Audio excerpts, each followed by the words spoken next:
Hello, hello. Today we're going to talk about art. Not just art, but books about art that open your mind and lift your spirit. So my name is Peggy van der Plassche. Thank you for being here today.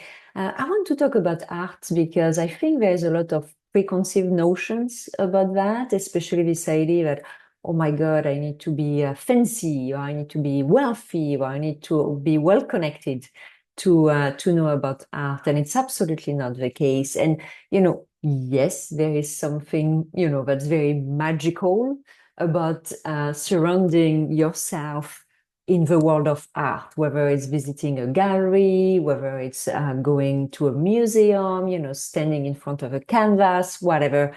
But you can connect to art as well through the stories, the ideas, the provocations that live behind the artworks we see, who connect with the artists. And I really wanted to do this episode because I read three great books recently, and I regret not reading them, and they were not out yet, but I regret that I didn't read this type of books years ago, because it would have probably put me in a better frame of mind to play in the space of art earlier than I did. Now I have to admit I do quite a bit of events.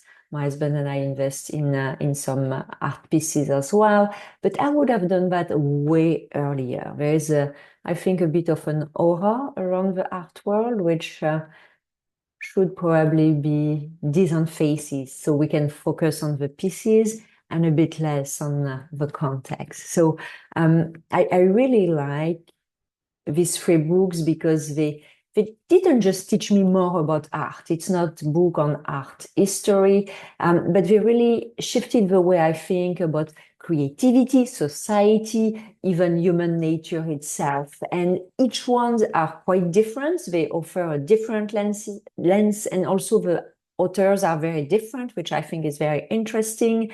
And they really reminded me, and hopefully they will remind you, why art matters, and why also our engagement with art is vital. So if you're ready to expand your mind and lift your spirit, so here are three books you don't want to miss. So the first one is called Pour Artists.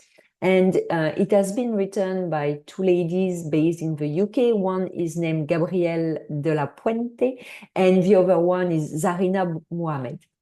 So they have written the book as a collective, and the name of their collective is The White Cube.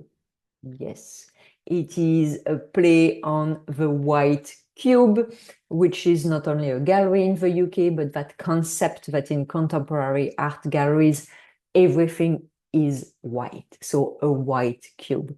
And what I really liked about the way they wrote this book, it was first, it's written a bit like a novel, a story.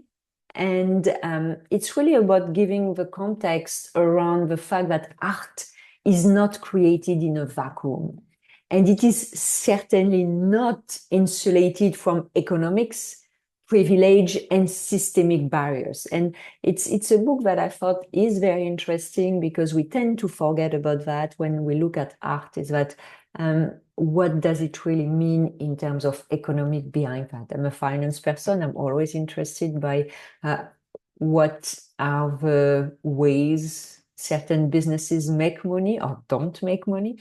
And art is certainly an interesting way to not make money. Let's put it that way. And in Pour Artists, the author really, they unpack the brutal, unspoken realities that really shape who gets to make art and who doesn't get to make art as a living. And maybe you listen to my podcast on why follow your bliss is an illusion. And it was really about this idea that, wow, follow your bliss, it's great if you have a trust fund. Most of us don't. So you need to have something a bit more practical, and maybe you follow your bliss during the weekend or after 6 p.m. But as a career, that might not always be a good advice. And I think that's also the message behind Pour Artists. So at his Arts, really, the book is about resilience, resourcefulness, and really the fight to make space for authenticity in a system that often punishes it. So why do I think that book will lift your spirit? Because again, despite its tough love, Poor Artist is ultimately a testament to creative persistence and the unbreakable human drive to express, to share, and to make meaning, no matter the odds of success. So that is, once again, Poor Artist. The second book I highly recommend is called Get the Picture by Bianca Bosker. So very different. Bianca is a journalist. She has written another book I just started to read right now. That's Cork Dork, which is on wine and the different aspects of wine, the collectors, the sommelier, and all of that. So she wrote that first book, Cork Dork, years ago, maybe 10 years ago almost. And then Get the Picture came out last year or this year, 2025.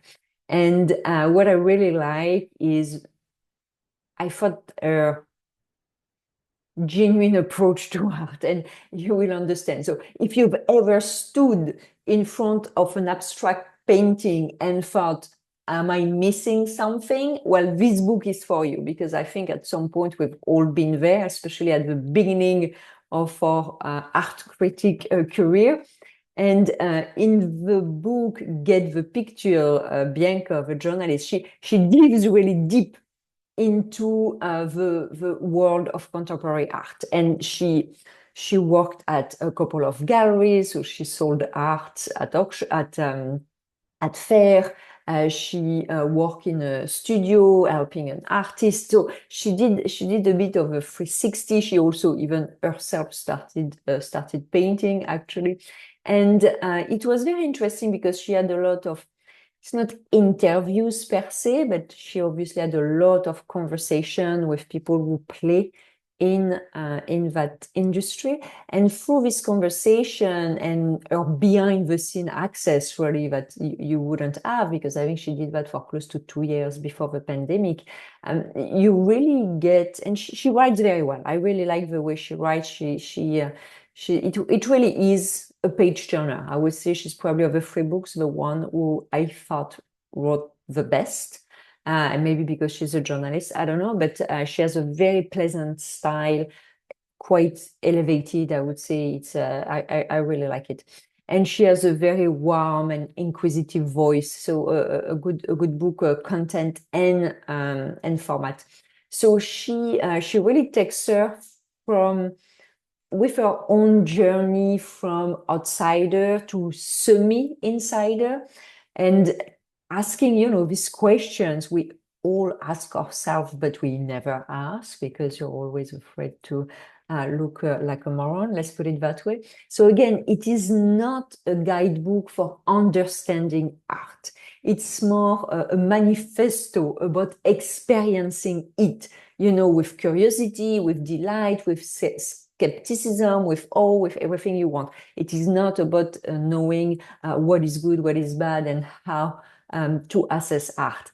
She started with that in mind, but the book evolved differently, and it's very a good book. And I think it will really open your mind, because Get the Picture really is going to remind you that you don't need a degree, you don't need a pedigree, you don't need a glossary of terms to connect with art. You really just need an open mind and a willingness to look, to feel, to wonder. And I thought that was really an important message based on all the faff we have around contemporary art.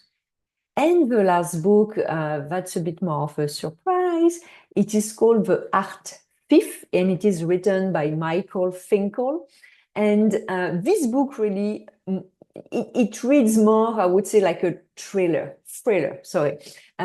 And it is very compelling because it is true. So The Art Thief chronicles literally almost unbelievable true story. If I didn't know the story was true, I wouldn't believe it. Of a gentleman who's a Frenchman, just happened it's a Frenchman. I didn't know that when I bought the book. His name is Stéphane Breitweiser, the name sounds German because it's from Alsace, at the border between the France and Germany. And the gentleman stole more than 200 artworks from museums across Europe. And the value of his treasures, I would say, is estimated at more than $2 billion. And he didn't steal for money, he stole for love.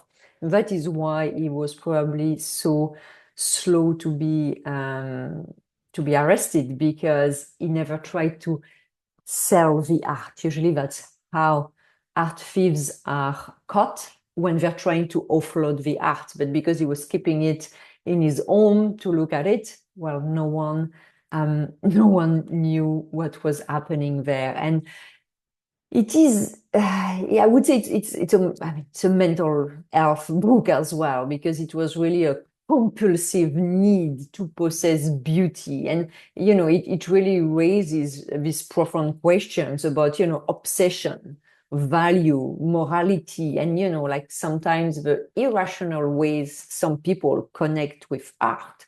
And the story was written, as I say, by Michael Finkel, who's American, I believe. And he really brings the story to life with a lot of vivid detail, like I think he probably had interviews with that gentleman, because he's still alive. And you can see that he has some empathy for the subject, and also for the complexity of the psyche of this personage. So I think it will lift your spirit, because that book reveals something that we often forget, that art is not just a commodity. It's not just about being bought and being sold. It is something that is to be admired. It's something that is also capable of evoking powerful, almost primal emotions, like you will see with that gentleman, and that really transcend logic and economics. And again, we tend to forget that very often. It's about what is the price, the value of the art piece, versus what does it evoke in us. So, you can look at art really as a portal, like, and what unites these three very different books is a shared truth, is that art isn't just something we observe. It is something that changes us if we let the chance to art to interact with us, and if we give ourselves that grace of experiencing art, and, it really challenges us, it comforts us, it destabilizes us, it reconnects us, to history, to emotion, to imagination, but also ultimately to each other, to humanity. So if you are ready to see the world, and maybe even yourself to some degree, and to really apprehend maybe the world differently, start with these three books. And again, I think it will de-dramatize a lot the world of contemporary art, and they might just open a door that you didn't even know you were looking for. And I think I really recommend that. I think it's a great pleasure to be able to admire art. Very often we don't go in that direction, simply because we might be intimidated by, again, the lingo, not knowing the artist, not knowing the different, techniques, the context, all that things. I mean, it's a lot. But it's a bit like not experiencing cuisine, because you don't know everything about the culture and how a meal is prepared. It's a big miss. So I hope you'll enjoy these books. I hope you will feel like going to a gallery or going to a museum after that. And thank you again so much for listening, for watching. My name is Peggy van der Plassche, and I really appreciate you taking the time to spending a few minutes with me, and I hope you'll enjoy these books. Have a good day. Bye-bye.